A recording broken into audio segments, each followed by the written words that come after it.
Good morning. आज हम chapter 6 को डिस्कस करेंगे, the cost of anger. Okay, it means anger पे ध्यान रखना, मतलब कंट्रोल करना। If you are patient in one moment of anger you will skip 100 day of sorrow. अगर आप अपने एंगर को, गुस्से को काबू में करेंगे यानी कंट्रोल करेंगे तो आप बहुत 100 डे दुखी से आप बच जाओगे, मतलब आप हैप्पी रहोगे। Once there lived a little boy with a big problem. His problem was anger. He lost his temper for every little reason, and sometimes for no reason at all. He would shout at his friends, neighbors, and even parents. He would say rude, painful things to them. Because of his anger, people did not want to be around him, and so the little boy found himself more alone each day. That made him even more angry. The boy's parents worried for their son. They went to wise old women of the village. Grandmother said the father of the angry boy, "Can you help my son get over his anger?" The old woman looked up from the holy book she was reading. The child was not born angry, he became angry. The first time he lost his temper, "You should have corrected him," she said. "Now, since you have let him be angry and never told him that it is not good to speak in anger, you are the only ones who can teach him not to be angry. I will tell you a plan." क्या होता है? एक बार की बात है कि एक little boy यानी एक लड़का रहता है जो कि बहुत बड़े प्रॉब्लम से झूलता हुआ है। मतलब उसकी सबसे बड़ी प्रॉब्लम ये थी कि वो बहुत गुस्सा करता था, ठीक है, और वो अपना आपा खो देता था, गुस्से में अपना आपा खो देता था। छोटे छोटे रीज़न के लिए वो अपना आपा खो देता था। और क्या करता था वो, जब कोई रीज़न नहीं रहता था तो वो फिर भी वो गुस्सा करके अपने फ्रेंड पे चिल्लाता था, अपने नेबर्स पे और इवन अपने पेरेंट्स पे भी वो चिल्लाता था। वो बहुत पेनफुल में था और बहुत रूडली वो बात करता था, है ना। गुस्से में वो क्या करता था, अपने आप को अकेला महसूस करता था। उसके पेरेंट्स जो थे वो बहुत परेशान हो गए थे अपने सन को देख के। वो एक बार अपने गांव के वाइस यानी एक ओल्ड वुमेन रहती थी जो बहुत बुद्धिमान थी, उनके पास जाती हैं और उनसे कहती हैं, "क्या मेरा बेटा सही हो सकता है?" तो ओल्ड जो वुमेन रहती हैं वो एक बुक पढ़ती हैं और बोलती हैं कि आपका जो बेटा है वो मतलब शुरू से वो गुस्से वाला ही नहीं पैदा हुआ है, बाद में वो गुस्सा कर रहा है। और वो फर्स्ट टाइम अपना आपा जब खोता है तो आपको एक करेक्ट चीज़ करना चाहिए था। अब फिर वो बोलती हैं कि उसमें अब चलो कोई बात नहीं, बट अब हम एक प्लान बनाते हैं जिससे उसका गुस्सा शांत हो जाएगा, ठीक है। सो नेक्स्ट क्या होता है? The next time the boy lost his temper, his father took him to a nearby pond. The boy loved sitting by it and swimming in its cool water. "Son, whenever you feel angry, I want to throw a stone into the pond," said the father. The boy thought this would be fun. Whenever he was angry, he would rush the pond and throw in whatever he could find. At first, he threw in pebbles.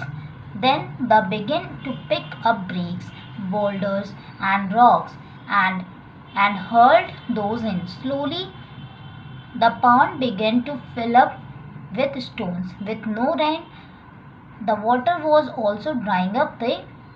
The boy could no longer enjoy a swim. One day, the boy's father saw him sitting by the pond, sad and silent. He went up to him. "My anger has taken my pond away," said the boy. His father nodded. "If you want your pond back, why don't you control your anger? In fact, why don't you remove one stone every time you control your anger?" said the father. The boy liked the idea. From that day, every time he controlled his temper, he would run down to the pond, pick pick up one stone and bring it back to bank. Finally, there were just a few stones left in the pond, but these were boulders.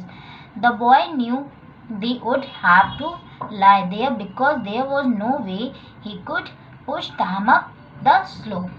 अब क्या होता है next time जब वो अपना आपा खो देता है, बहुत गुस्से में रहता है, तो उसके फादर एक उसे नदी के पास ले जाते हैं, नदी के किनारे ले जाते हैं और उस लड़के को स्विमिंग करना और कूल वाटर के साथ मतलब स्विमिंग करना उसे बहुत पसंद रहता है। ठीक है, तो उसके फादर कहते हैं कि जब भी तुमको एंग्री फील होगा तो तुम यहाँ आ जाना और अपने यहाँ पे मतलब पॉन्ड के पास बैठना, और अगर तुमको बहुत ज़्यादा एंग्री फील होगा तो तुम इस पॉन्ड में कुछ कंकड़ डाल सकते हो, कुछ कंकड़ या फिर कुछ भी चीज़ इसमें फेंकना जब तुम्हें गुस्सा आएगा। तो वो क्या करता है, वो वही काम करता है। जब उसे गुस्सा आता है तो वो थोड़े कंकड़ फेंकता है, कभी पत्थर फेंकता है, छोटे छोटे चीज़ फेंकते रहते हैं, यहाँ तक कि वो अपने गुस्से में बड़े बड़े रॉक्स यानी बोल्डर्स मतलब बड़े रॉक्स वो भी फेंक देते हैं। ठीक, फेंकते फेंकते एक दिन क्या होता है कि वो जो पॉन्ड रहता है वो धीरे धीरे इतना कंकड़ फेंक देता है कि पॉन्ड जो है वो ख़त्म हो जाता है, मतलब पानी ख़त्म हो जाता है, वहाँ पे बारिश भी नहीं होता है, वो पूरा ड्राई हो जाता है, सूख जाता है। फिर वहाँ पे वो जाता है पॉन्ड के पास, वहाँ सैड होके वो बैठा रहता है। तो उसके फादर बोलते हैं तुम सैड क्यों हो? तो वो बताता है कि मेरे गुस्से ने मेरे पॉन्ड को बहा ले गया, मेरे गुस्से ने मेरे पॉन्ड को बहा ले गया। तो उसके पापा सर हिला के बोलते हैं कि हाँ ये बात सही है, तुम अपने गुस्से को अगर कंट्रोल करोगे तो ये काम नहीं होता। तो अब से तुम अपने गुस्से को कंट्रोल करो और जितना जितना तुमने कंकड़ फेंका उस एक एक कंकड़ को तुम वापस ले आना। जब तुम्हारे गुस्से को कंट्रोल करना अपने आप को, तो वहाँ के एक एक कंकड़ जो तुमने फेंका है वो उसे बाहर पॉन्ड के साइड में रखना। तो वो उसको ये आइडिया बहुत पसंद आता है। फिर वो जैसे जैसे अपना गुस्सा कंट्रोल करता है वैसे वैसे पॉन्ड ब्रिक्स जो भी ईंटें कंकड़ फेंके रहते हैं वो धीरे धीरे बैंक के पास लेते आते हैं, back to bank. Finally there was just मतलब फाइनली वो सारे स्टोन या फिर कंकड़ ब्राउंडर सब कुछ ले आता है, लेकिन लास्ट में उसके पास बड़े वाले रॉक्स बच जाते हैं जिसको हम बाउल्डर्स कहते हैं, वो बच जाते हैं। वो 3-4 रहते हैं जो कि वो मतलब उसे ढकेल के धक्का दे के ले आता है पर उसे ला नहीं पाता है। फिर क्या होता है next, the pond was almost dry. It had been a dry and long summer. Then, as if the cloud had been watching and waiting for the boy to finish his work, it started raining. The pond began to fill up. The frogs jumped in, croaking with joy. Birds flew down from the trees to splash around in the puddles near the pond. The boy began to smile. His father noticed him and came and stood with him. You work hard to get your pound back, he said. His son replied, surprised him. I did not get all of it back. I never will. There are 3 boulders lying at the bottom. He continued, my pond will never be the same. Those 3 rocks will lie there to remind me not to get angry.